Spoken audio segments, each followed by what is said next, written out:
여러분 안녕하시죠? 그러고 보니 제가 여러분께 안녕하세요, 평안하신가요? 이렇게 똑같은 인사를 그동안 400번 넘게 드린 것 같습니다. 어쩌면 여러분들은 그냥 지나치듯 습관적으로 하는 인사겠거니 생각하실 수도 있는데, 저는 진심으로 여러분이 평안하시기를 소망하는 마음으로 여쭈어봅니다. 그래도 오늘 제 인사를 받으실 수 있는 상황이라면 오늘 말씀을 통해 주시는 은혜를 누리고 또 평강의 길을 걷고 계신 것으로 확신하고 10월 5일 화요일 한 절 앉기 시작합니다. 오늘은 욥기 3장 말씀을 보려고 합니다. 앞에서 우리는 어느 날 갑자기 들이닥친 엄청난 고난을 욥이 어떻게 대하는지를 보았습니다. 그는 모든 소유를 잃었고 자녀들도 죽었고 육체의 큰 고통뿐만 아니라 그저 일상적인 삶조차 유지할 수 없을 정도로 인생이 완전히 무너지고 망가졌습니다. 그래도 이제까지 서로 의지하며 곁을 지키던 아내마저 차라리 하나님을 욕하고 죽으라, 남편 욥을 비난하고 악담을 쏟아냅니다. 하지만 그는 우리가 하나님께 복을 받았는데 화라고 못 받겠다 할 수 있겠느냐?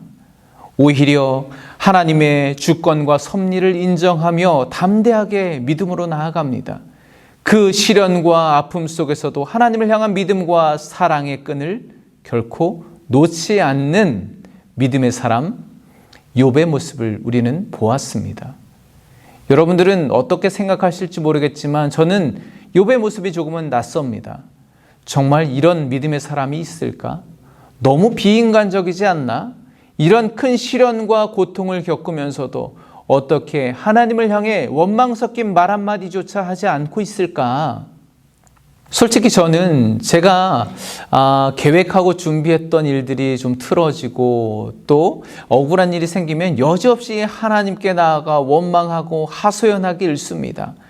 사실 조금 지나고 보면 나 스스로 생각해도 당연히 안 될 만하니까 안 됐겠구나 라고 생각이 되어지는데, 그런데도 그때는 내가 얼마나 그걸 위해 노력하고 공을 들였는데 작정 기도를 했는데 그게 안 됐을 때 그게 다 하나님의 책임인 것 같고 왜 그리 주님이 무심하고 매정하신지 너무나도 서운하게 느껴지더라는 것이죠. 그런데 오늘 욥은 정말 나와는 비교할 수 없을 정도로 믿음이 좋은 경건한 사람임에도 불구하고 왜 이런 큰 시련을 겪게 되었을까요?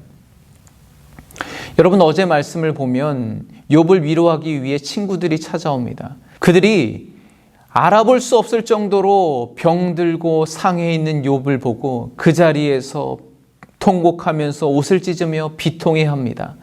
그리고 아무 말도 하지 못한 채 7일 밤낮을 욥의 곁에 땅바닥에 그저 앉아 있습니다. 다른 사람이라면 모를까, 어찌 욥처럼 믿음이 좋고 경건한 사람에게 하나님이 이런 시련을 허락하셨을까? 아무리 생각해도 이해할 수 없어서 할 말을 잃어버린 것이죠.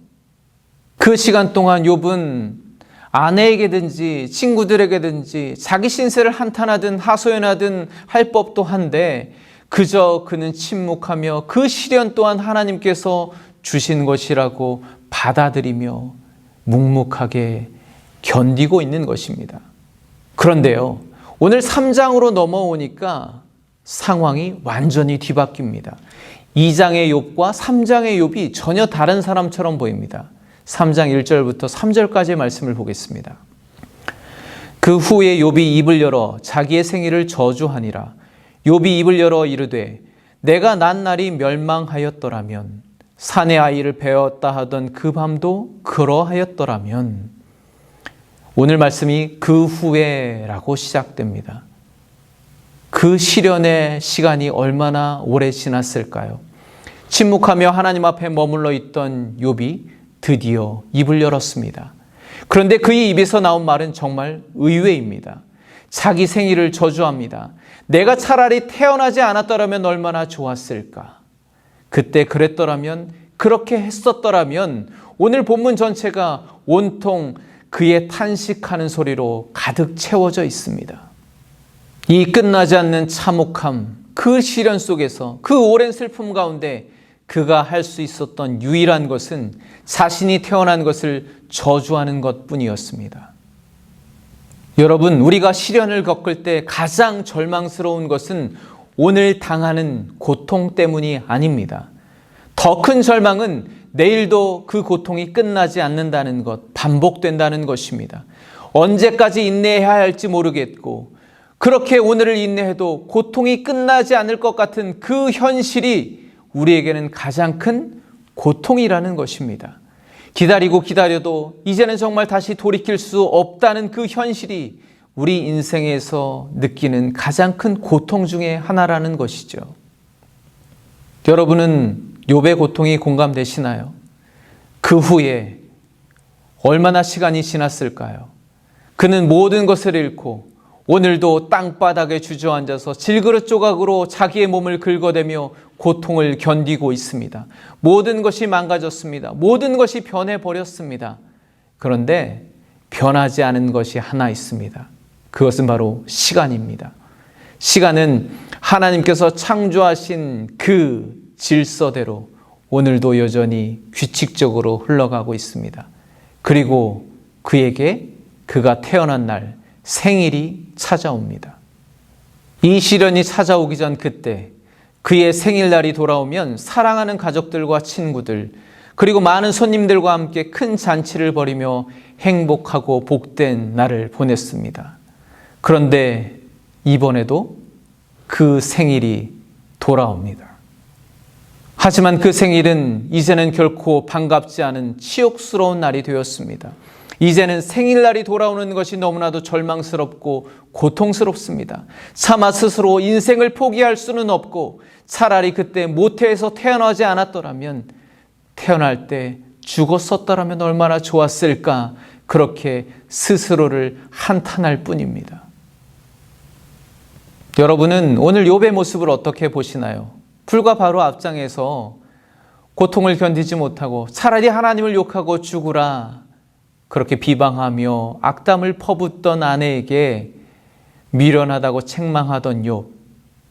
혹시 그럼 그렇지 천하의 욥도 별 수 없지, 아무리 믿음이 좋다 한들 견디는 데는 한계가 있지, 그렇게 생각하시나요?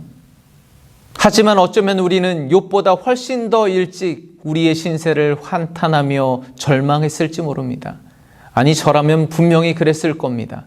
그렇기 때문에 우리는 욥의 믿음이 큰지 작은지 그런 관점에서 그를 평가하고 판단하면 안 됩니다. 그저 그만큼 그의 고통이 컸다는 것을 바라보고 이해해야 합니다.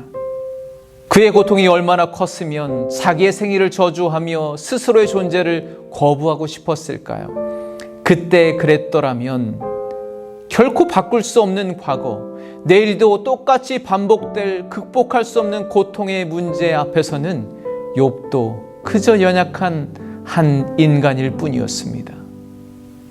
저는 말씀을 묵상할 때 성경 속의 인물의 상황 속으로, 그 시대적 배경 속으로 들어가 보려고 노력합니다. 그리고 공감해 보려고 하죠. 그런데 욥기를 읽으면서는 전혀 그러고 싶지 않았습니다.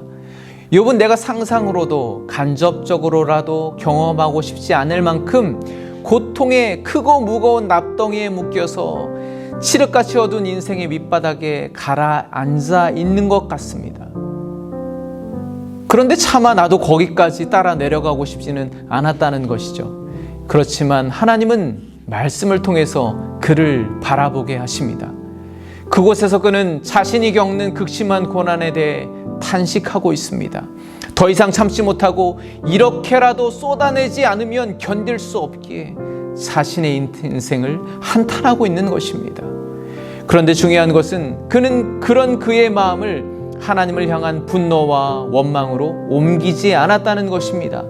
이 절망 속에서도 하나님의 사랑을 의심하지 않았다는 거예요.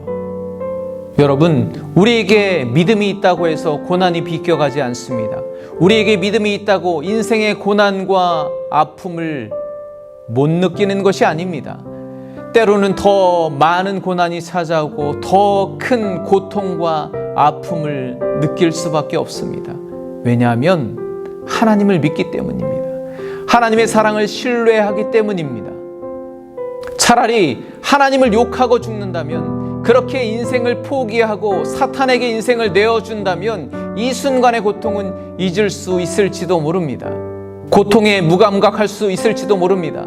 그러나 우리는 그럴 수 없기에 더 아파 울며 탄식할 수밖에 없는 것이죠.